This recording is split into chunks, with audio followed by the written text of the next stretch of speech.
Leyendo el problema, sabemos que para resolverlo vamos a tener que definir una función llamada ordena-ingresos que reciba una lista integrantes y retorne otra lista con los elementos ordenados según la forma en que nos solicitan. De ahí se desprende inmediatamente la primera variable de nuestro problema, que es aquella que va a contener la lista ordenada. Así que podemos proceder a crearla inmediatamente.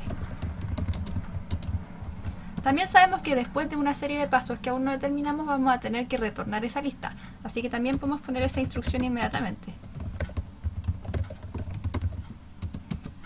Pensemos entonces el resto del problema. Nosotros sabemos que para una lista que vamos a recibir tenemos que retornar otra lista con los índices de sus elementos ordenados. Entonces, por ejemplo, digamos que recibimos una lista de la forma 500, 200 y 1000. Se espera que nuestra función retorne otra lista, que en este caso tendría que contener los elementos 1, 0 y 2.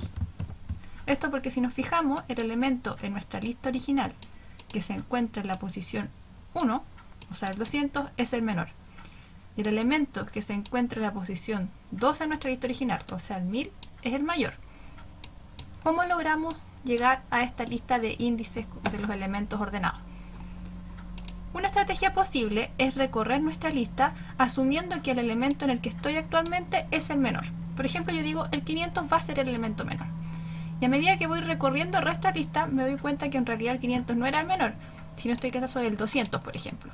Y después yo termino de recorrer la lista y veo que no hay ninguno que sea menor que el 200. Así que puedo decir que ese elemento es el menor de mi lista. Y lo paso a esta lista ordenada. Después, en la siguiente iteración, yo tengo que ser capaz de ignorar este 200 y buscar el siguiente menor. ¿Cómo podemos ignorar el 200? Una idea puede ser reemplazarlo por un valor que para el contexto de este problema sea inválido. Por ejemplo, nosotros sabemos que los ingresos nunca van a poder ser negativos, así que podemos reemplazar tranquilamente este 200 por un menos 1. Entonces yo sé que cuando vuelva a recorrer la lista, si me encuentro con un menos 1, significa que ese valor yo ya lo revisé y por lo tanto debo ignorarlo. Comencemos la implementación escribiendo como comentario esta idea inicial que acabamos de conversar. Sabemos que tenemos que comenzar recorriendo nuestra lista integrante y dijimos que íbamos a asumir arbitrariamente que el elemento actual en el cual yo estoy es el menor de la lista. ¿Cómo hacemos eso? Creando las variables apropiadas que almacenen ese valor. Entonces, en este caso voy a tener un menor que arbitrariamente voy a decir que corresponde al valor actual en el cual yo estoy. Y además, como el problema me pide la posición de este elemento, tengo que guardar en otra variable esa información. Luego, bajo ese supuesto, tengo que recorrer el resto de la lista. Pero lo importante es que tengo que estar atenta en caso de que encuentre otro elemento que sea efectivamente más chico que el que yo dije que era el menor, y reemplazar por los valores correspondientes en estas variables. Por lo tanto, si recorriendo mi lista bajo este supuesto encuentro que hay otro más chico, significa que este nuevo elemento es el menor real, por lo menos temporalmente. ¿Cómo expresamos esta condición en código? Con un if. Si el elemento actual en el cual yo estoy revisando es menor que el que yo dije que era el menor, debo actualizar las variables que contienen esa información. Por lo tanto, menor va a empezar a valer integrantes en J, y la posición del menor va a ser la J.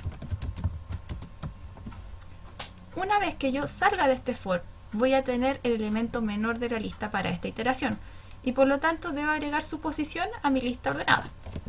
¿Cómo hacemos eso? Utilizando el método append de las listas que me permite agregar un elemento al final.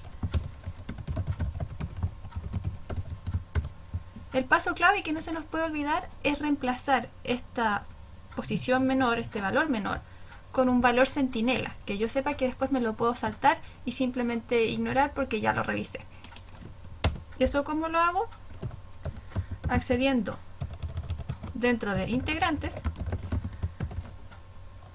a la posición del elemento menor